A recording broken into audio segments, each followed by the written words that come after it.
Hi everybody, Nick McDonald speaking. Thank you very much for joining us for this week's ICE commentary on the dollar index.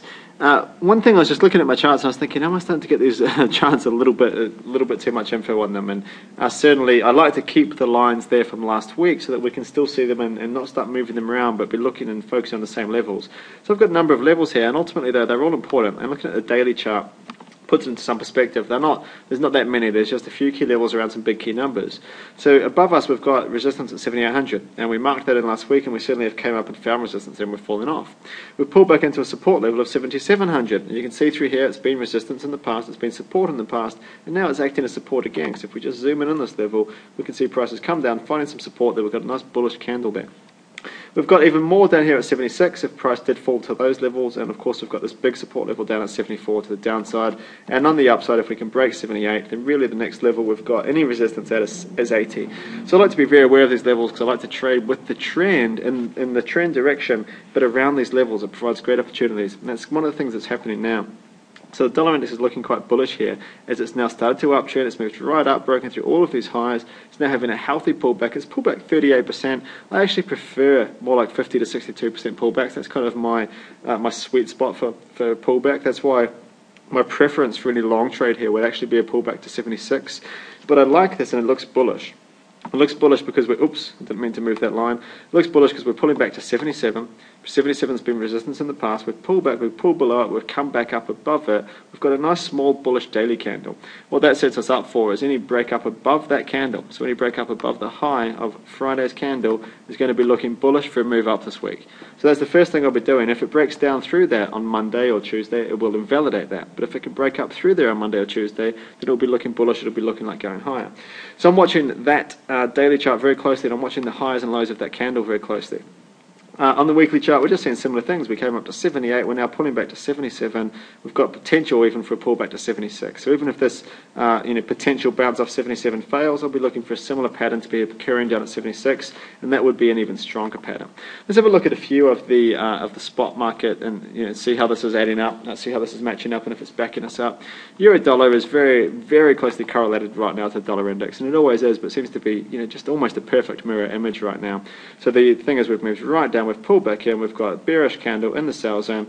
It's not at probably as big a support or resistance level, but certainly there's a lot back up here, like we at 1.4, like we have at 76 on the dollar index. But we've pulled into the moving averages, red candle, looking like breaking down, and this is looking bearish if we break down through the low of that candle, so looking very, very similar.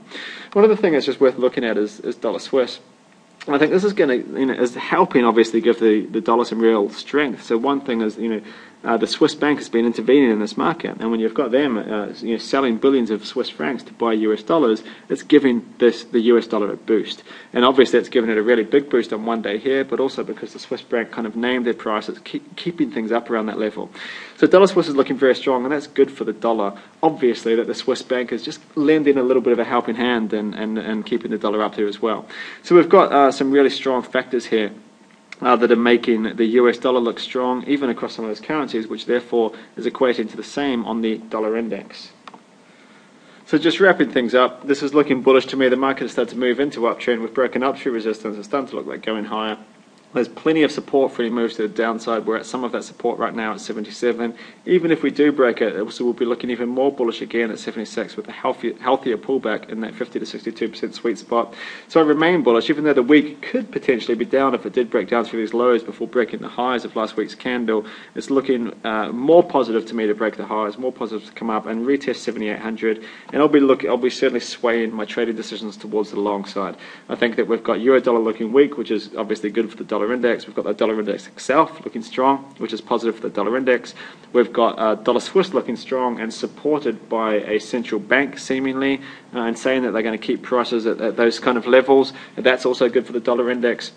So ultimately, and even the risk out of Europe, so that we've got the Greek bank risk, and even if that happens, the way I see it is one of the biggest risks. If the European banks get into trouble, and if Greece gets into trouble, it's going to be bad for the euro.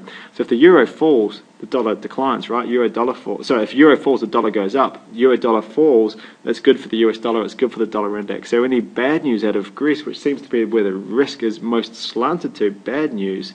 So good news markets will just continue in the way they should, but bad news could result in a big fall for the euro, which equally could result in a good rise for the dollar index, considering at the moment how closely correlated euro-dollar is with the dollar index. Any fall in the euro is going to be very bullish for the dollar, therefore going to be bullish for the dollar index.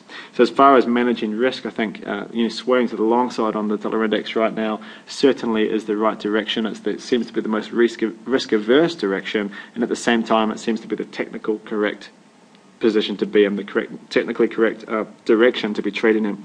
So all in all, it's looking to me pretty good. I like the look of the US dollar right now. I like the dollar index, and I'm looking for reasons to join the trend long at and around this level, 7,700, 7,600. Any move down to 74 would be very unexpected, but I'd expect the price to find support down there if we got there. And in a strong market should break up through resistance reasonably comfortably, but I'll be still looking at 7,800 as my first target, looking to certainly ease up on positions there, being aware that at 78 we could find some resistance, and then certainly looking for long trades as we break 78, or as we break up through 78, then find support there, and then looking for that push on up towards more like the 80 level. Hope that helps everybody. Happy trading, and speak to you on next week's update.